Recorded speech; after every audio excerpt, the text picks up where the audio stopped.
யாருப்பா? Electrician. Electrician. ஓ, light electrician. வாங்க வாங்க உள்ள வாங்க. அந்த லைட் ஏரியல என்னன்னு பாருப்பா. அது கொஞ்சம் இந்த மாதிரி மாட்டு உள்ள கரெக்டா?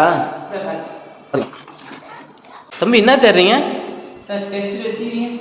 டெஸ்ட் எலக்ட்ரிஷியன் தானேப்பா நீ? ஆமாம் சார், ஐடி வச்சிருக்கேன் சார். ஓ ஐடி வச்சிருக்கீங்களா? அப்போ பெரிய படிப்பு தான். அப்போ கரெக்டாக தான். எப்போ அந்த லைட்டுப்பா இந்த டெஸ்ட் இப்படி அந்த லைட்டா சார்? வேலை செய்வானா என்னன்னு தெரியலையே.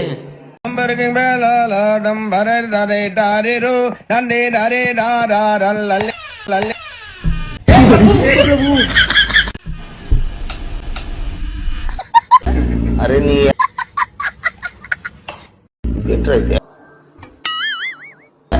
अरे नहीं अब्बा